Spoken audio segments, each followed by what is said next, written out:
Hello everyone and welcome to the Psychosin project channel here on YouTube. It's been a while, hasn't it? I think it's been like 4 or 5 months since I last put up a video. I'm still alive. Hi. Basically, this whole situation in the world is causing me to have to work a lot, so I've not had time to do a video, but I had a bit of time tonight because to give away when I'm recording this, we've got a couple of hours until WWE Elimination Chamber starts. Yes, I'm sad. Ignore what little hair I have looks as well. Everywhere's closed that can get cut. And I know people will say, well, why don't you just cut it off with a razor or something? I'm a bit cack-handed. I'm a bit crap at doing that, so I'll wait till a professional could do it, otherwise I'll slice my own face off. But yes, anyway, the reason I'm doing today's video, well, not a reason. What I'm going to do here, I'll probably do a more in-depth one at some point, depending how this turns out, is I'm going to waffle probably at you about the reasons why. Well, let me put it this way. If you listen to my radio show, which is every Sunday from 5 PM GMT, 12 PM EST on craniumradio.com, you've noticed quite a prevalence of new metal in my show. So this is my video explanation as to why the hell in the year 2021 I'm still playing new metal, and why I will quite happily claim to be a fan of new metal still. So the first thing first is, yes, part of it is nostalgia. New metal is essentially part of the reason, well, the main part of the reason I got into metal. I mean, the first heavier, I'll put that in quotes, band I saw live was Sugar Ray. Now if you go back and listen to Sugar Ray now, this was but during their 1459 tour, so it was when they had it every morning as the single. Not exactly the heaviest thing in the world, but they were pretty bloody good live, I've got to give them that, from what I remember. And then I went from that to Fear Factory. Bit of a jump. Fell in love with Fear Factory, as many of you are probably more than keenly aware, and I saw Slipknot live as well during their first UK tour. And basically, during that time, new metal was a newer thing. You had obviously Korn on about their third album coming out at the time when I got into it during college. Admittedly, I got into a bit of punk as well because the Offspring were about to release the absolutely huge Americana album. But Limp Bizkit only had one album out at the time, which was still their best album, $3 Bill Y'all, although they were about to release Significant Other, which musically excellent, lyrically, the usual Limp Bizkit problems, especially looking back. But we were about to get like Happy with their absolutely monumental Broke album, loads of awesome new metal stuff coming out, and it became a sort of breeding ground for the cross-pollination of all these sounds and all that. But what really cements it for me, the reason I love it, apart from obviously nostalgia and it being a huge influence on my music taste, is just something about those bouncy riffs, man. They make me happy, you know? I mean, yeah, a lot of the lyrics are borderline emo, I'm not going to lie. And a lot of it, of a fair few bands that are sort of also bands, as it were, do seem to come across as fake anger. I'm not going to lie about that either. But the ones who actually do it properly are fucking awesome. I mean, Korn wouldn't have had this long a career if they weren't making new metal that was of some value. Deftones wouldn't have gone on, although to an extent you could say it's ridiculous to put Deftones in new metal. In a way, Around the Fur was a new metal album along with Adrenaline. However, new metal became into two distinct camps that a lot of people forget. There was new metal and there was rap metal. Now, new metal had a lot of the melody and the styles and all that, which was awesome. Didn't always work, admittedly. For some bands I didn't ever really sort of click with.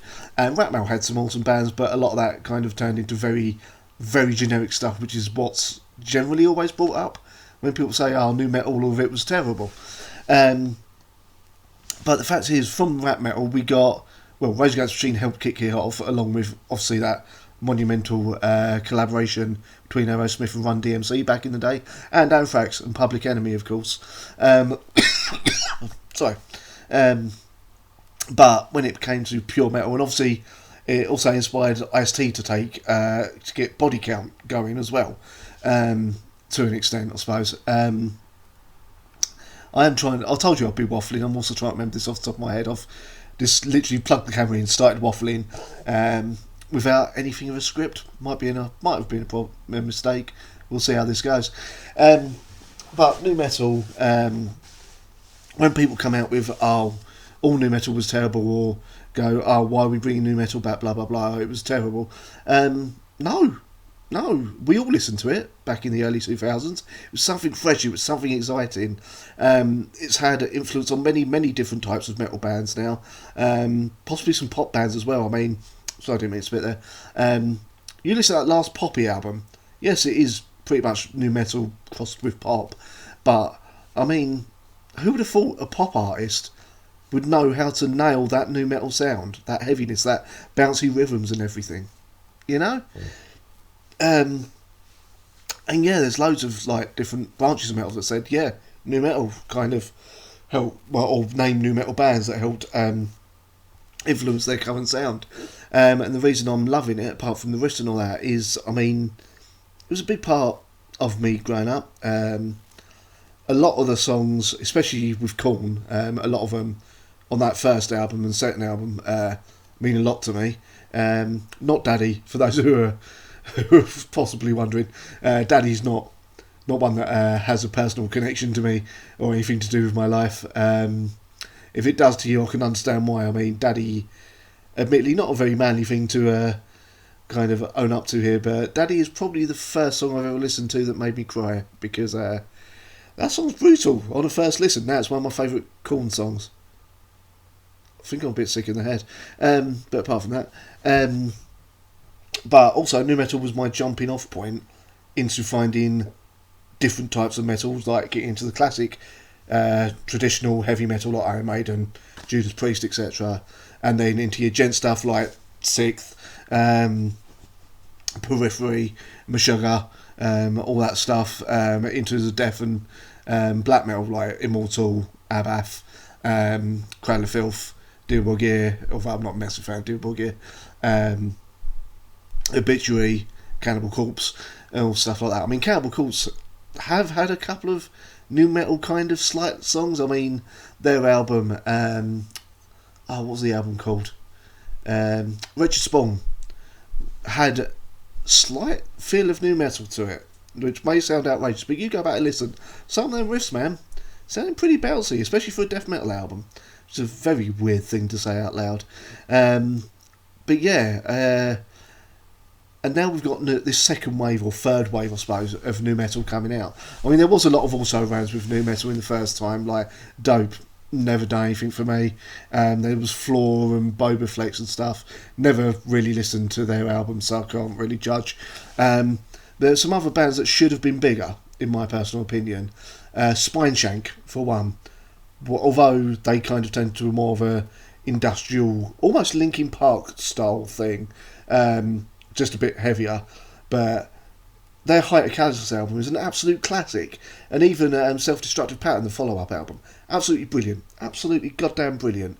And then Kitty, oh my god, Kitty, what a band! Like, people diss on them. I saw on YouTube two death metal guitarists sort of going, "Oh, Kitty hated that band back in the day," but they're judging them on songs that were like written, like the first album especially. Well, it was the first album, that were written when they were 15. What were they expecting? They're not going to be the most complex thing ever. But they were good songs, they were bouncy, they were catchy. And Kitty went on to do better and better music. In fact, their last album, which was now 9 years ago, unfortunately, I Failed You, was absolutely brilliant. I cannot urge you enough to go and listen to it. And yeah, there's loads of other bands. So, and now we've got, obviously, Cane Hill and bands like that coming out, adopting some of the new metal sound, or going straight up new metal, and I welcome that. 1 Minute Silence from the UK as well, getting back together. It was kind of the UK's version of Rage Against the Machine in a way, but different enough to not be a straight up rip off, as it were. Go check them guys out as well, absolutely brilliant. Hopefully they'll record a new album at some point soon. So yeah, when it comes to new metal coming back and my love of it, the reason I play so much of it is because I do listen to it quite a lot still, both the new and the older bands, because it influenced a lot of the bands I listen to outside of new metal, influenced me when I was younger, and there's just those riffs, man. Those riffs are awesome. I don't care whether it's new metal, industrial, whatever. Like, just because they're in new metal doesn't devalue the riff, doesn't devalue those songs. However, the elephant in the room that, yeah, I definitely can't. I'm not gonna defend at all. Yes, I do like new metal. Yes, I do like a lot of these songs, but I cannot defend a lot of the misogynistic lyrics and stuff like that. When it comes to misogynism and, you know, the gay bashing and stuff like that's in a fair bit of lyrics, it does make you wince. It's aged very poorly, which is obviously a good sign of humanity growing out of that phase, hopefully. But yeah, I can't defend that. And some new metal songs that were new metal classics, as it were, haven't aged too well. It's got to be said. And as a final note, apart from saying go check out new metal, go back, listen to those old new metal songs that you used to when you were younger, and remember how good they are. The other thing I'll say is Papa Roach redo of Last Resort. Yeah, that's awful. That's fucking awful. Anyway, thank you for watching. I'll try and do videos a lot more often. Obviously, with the current world crisis, not much I can do, depending on how much time I have outside of work. Anyway, thank you for watching, and I'll see you next time.